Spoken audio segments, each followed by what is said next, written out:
Hi everyone, welcome to Homebrew Wednesday. The kitchen looks like a war zone that you might see on CNN, which means only one thing, it's brew day. I'm going to be brewing up a Twisted Stout that I got from the Malt Miller, and I'm not going to give you an instructional thing. There's a lot of more capable people out there who can do those type of videos, but I'll just sort of give you a bit of an overview of what I'm up to and the kit that I'm using. So here we go, see you in a sec. Well, this is pretty much my setup. I use two induction hobs there that I got from supermarket chain Lidl on special offer. I think they pump out 2 or 2.4 kilowatts, so they've got plenty of oomph in it. That's my brew pot, holds up to 15 US gallons, that converts to, what's that, about 56 litres.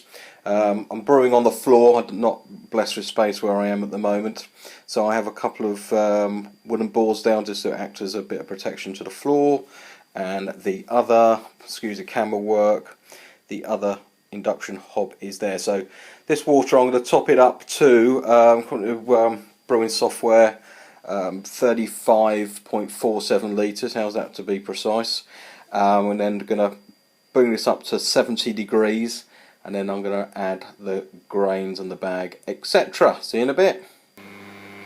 Hi everyone, the whirling that you can hear, that sort of whirling whooshing sound, is the induction heaters going. And just to show you inside, I've got the lid on. Ooh, I'm not going to win an Oscar unfortunately this year for my camera work, but if I lift the lid off, I've got like a little fruit thing in there.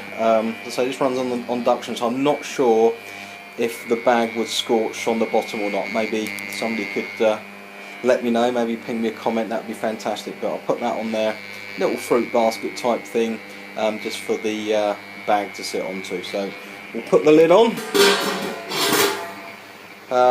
and we'll start bringing it up to temperature to do our mash.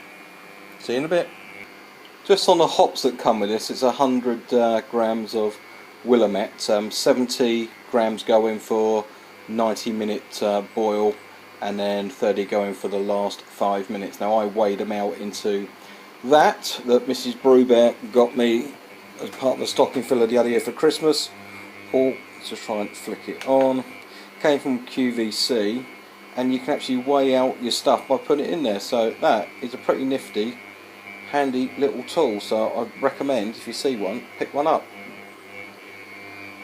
Just like that. See you in a bit.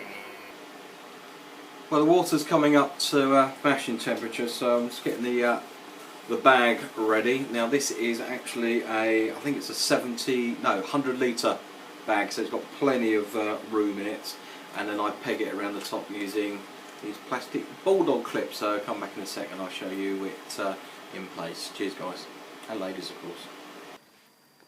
Well, that's what she looks like now, so I'm just going to give it a damn good stir with the spoon, paddle, etc., and get out any dough balls, and then I'll check the temperature, maybe give it a quick blast of heat to bring it up to the magical 66-67 degrees, and then I am going to put the lid on, wrap it up in some towels, etc., for 90 minutes, because that's how long the mash is for this one. See you in a bit. Right, 90-minute mash has begun. Now I have just about to start wrapping it up. First thing I'll put over is I've got a couple of these very, very thin, cheap exercise mats from like the 99p £1 stores that we have over in the UK. So like thermal, I think you use them on underneath sleeping bags as a bit of extra support and warmth. So I use that as a base, and I go over it with the proverbial 1001 towels. See you in a bit. Well, I've got about 3-4 minutes before the end of the mash 90 minutes, but this is what I'm going to be doing next. Obviously the lid will be gone, but just give you a feel for what I do. These are a couple of like pot cake resting trays. Again, I think they were 2 for £1 from the, or 2 for 99p from the the 99p £1 shops. They rest over the top, and then I will drag out the bag, leave it to drain for probably about 10 minutes, and I'll fire up the water temperature as well, so start bringing it to the boil, and then whilst the water is warming up a bit, the wort will drain out the bag. Right, see you in a bit. There she is draining away. I must admit I did put it into a metal colander on top of the cake rack. I do need to get one of those expandable drainers that I've seen a few of the guys using, so that's next on the shopping list when I'm out and about at the weekend. But yeah, dripping away nicely. I'm going to leave that now for about 10 10-15 minutes. I'm going to make myself a quick cup of tea just to cool off a bit, and then we'll get the boil going. Hi everyone, apologies if the volume's a bit naff. I've got all of the extractors have gone onto overdrive at the moment, but that's the first hop addition at 70 grams of Willamette, and that actually goes in for the entire 90 minutes, and I've got another 30 grams to put in with 5 minutes to go, so 90-minute boil. Well, 90-minute boil is now up, all hops gone in, etc. So I'm just going to leave it to cool down a little bit, and then next job is I'm going to put it into the cube. For those of you who are in the UK, I think this is a 32 litre cube.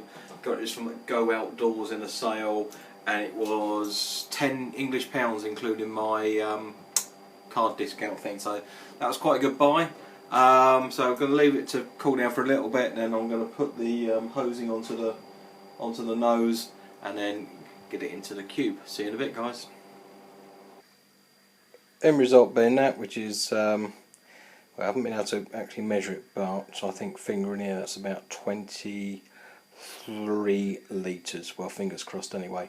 And tomorrow I'm going to leave it on the old no chill method overnight, and then I'll put it in the old FV, airlock it up, and leave it for a couple of weeks, and then go from there. Thanks for watching, guys. See you again soon for another Homebrew Wednesday. Be seeing you.